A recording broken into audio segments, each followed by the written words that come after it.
I guess the first thing to say is that the initiative I'm going to talk about is under preparation, so it's not yet really launched. But the starting point for it was a piece of research. The UN Environment Programme, our role in the UN system we have many roles, but part of the role of the UN Environment Programme is to translate science into policy, to take the most recent, the best available science and try and help to translate that into government policies, into regional policies. We have a global focus both on climate change, on biodiversity protection and pollution. So those are the three big areas that the UN Environment Programme works on. I think for this conversation, it would be important to note that in the first half of last year, 2 years ago, we published a global report on extreme fires. It's called Spreading Like Wildfire, and it pulled together all of the most recent science on wildfire risks and the linkages with climate change. It was authored by 60 scientists, so it's a really global report looking at the relationship between climate change and the rising risks of extreme wildfires. And the report found a connection between those issues, which I think everyone in this group is probably aware of, and also provided some recommendations about how to address those risks. And one of the big overarching recommendations was that we need to spend pay much more attention to prevention, to managing the forests that we have, which are a critical resource for climate resilience and biodiversity. And we need to get better at managing the conditions that lead to extreme fires, and also get better at restoring areas that have been affected by fires. So at the moment, a lot of government attention is focused on the civil protection side, the firefighting, which is incredibly important. We don't want to reduce that, but we want to increase the focus on managing forests, reducing the amount of dangerous fuel in forests. So that's the background. What we're doing in the Mediterranean comes out of that.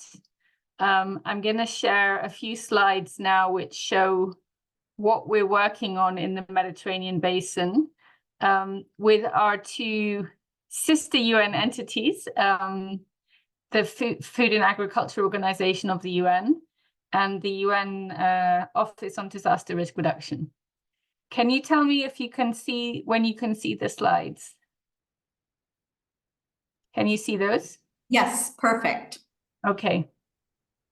So the aim of the initiative is to reduce disaster risks and to protect and restore critical ecosystems in the Mediterranean. And we're working on this through two existing environmental cooperation mechanisms, the Mediterranean Action Plan, which is the UNEP. There's a treaty for protecting the Mediterranean that is administered by UNEP, and that's one of the networks that we're working through. The other one is the FAO's Forest Protection Network, which is also a very well-established cooperation network. So as I said, the purpose is to protect existing forests, noting that those forests provide protection against the impacts of climate change, in part also by protecting our freshwater resources and protecting soil. So forests have a huge benefit, in addition to being as a host to huge biodiversity.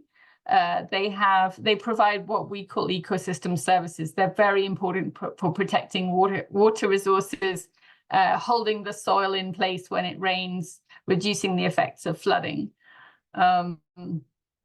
So what we're trying to do is find ways to protect and restore remaining forests as a contribution to Mediterranean climate resilience and biodiversity.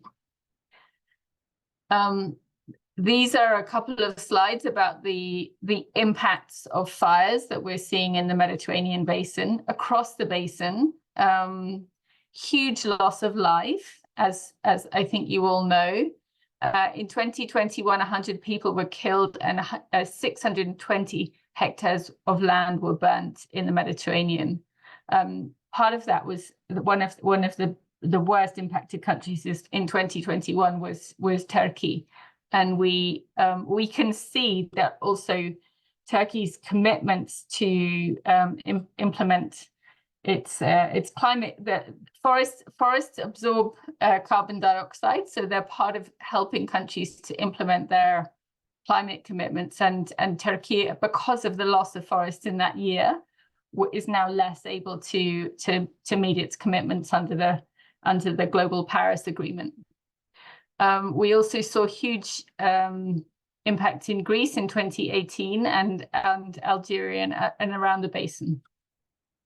So very important to address these risks. These are the two reports that the top report is the one that I mentioned, the UNEP report. The second one down was produced by UN Disaster Risk Reduction Office. And basically, one of the things that we noticed when we're pulling together this UN coalition is that we're all proposing the same sets of policies. We all say, looking at the science and looking at the practice, that we need to devote more attention to managing forests to prevent fires from spreading so quickly, and that requires different approaches to managing, reducing fuel through different mechanisms and preparing better so that fires don't spread so quickly. We know that once the fires have reached a certain intensity, no matter how many fire planes you have, it's very difficult to control them until the weather changes. So we need to get better at controlling them, understanding when they're going to break out, but also reducing the amount of fuel in the forest so that we're not put in such high risk when the fires inevitably do break out.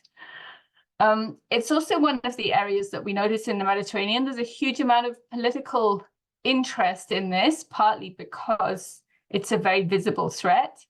Politicians and scientists are also arguing for a regional approach that a lot of countries in the region are grappling with the same problems.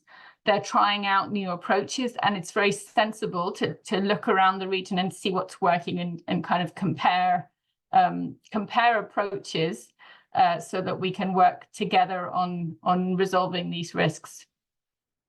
And the UN entities are quite well positioned, partly because they already have these well-established environmental networks that help us to connect these countries. So what we're proposing is based on 3 pillars. One is the scientific analysis that we've already done that basically tells us what the solutions are. A range of solutions, but much more focus on forest management, and that requires community level engagement. It requires new government policies. It requires sharing science, but also using traditional approaches, but using that analysis on which to base policies. The networks of environmental cooperation are very important. They're already made, and that makes it much easier for governments to share good practices, and the UN can facilitate that.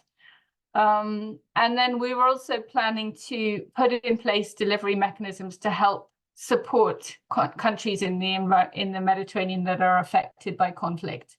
So Syria, for example, has lost about 25% of its forests in the last decade, partly due to fires that are affecting the whole basin, but also partly due to the conflict in Syria and how that's led people to cut down forests for fuel, to use the forests in a kind of ungoverned and unmanaged way, partly because of the conflict. So we want to put in place mechanisms that particularly help the conflict-affected countries in the basin to manage and restore their forests.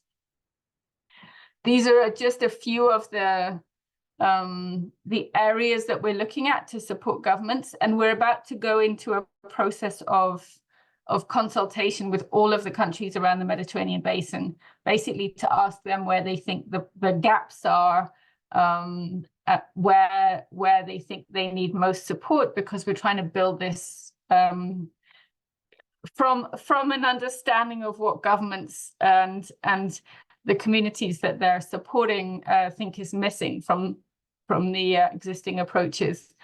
And one of the things we've found as we're developing this work is that you need to look at communications, you need to look at legal policy frameworks, we need to look at what technology tools are available. All of this needs to be done together in a coordinated way. Because one of the issues is that at the moment there's a kind of siloed approach where sometimes civil protection is separated from environmental management and from agriculture and forestry. So what we're trying to do is find ways to pull all of the dimensions together so that the policy and the practice is based on science, but also really well coordinated. It's a very, very complex task. We have some good practices around the basin that we can draw on, but we also know the risks are escalating very, very quickly. I guess just to wrap up, one of the things that we've also talked about is, and maybe this is particularly relevant to this group, is about sharing practices also globally. UNEP and the FAO are setting up a global fire hub that is sharing good practices on forest management for fire management and protection around the world. And we know that while the Mediterranean basin, a lot of the risks are shared, there are also escalating fire risks in places like California, where I think some of the conditions are the same. And we can also learn lessons from how those are being managed in other contexts. But I think the key message is that there's a lot of scientific consensus about how we need to address these risks. There are huge challenges translating that into policy. But we have, I think, a lot of political will to make this work better at a governmental level, but also at a regional level. And we're now beginning to put the pieces in place to try and provide additional support to reduce those risks. I'll stop there. Thanks very much.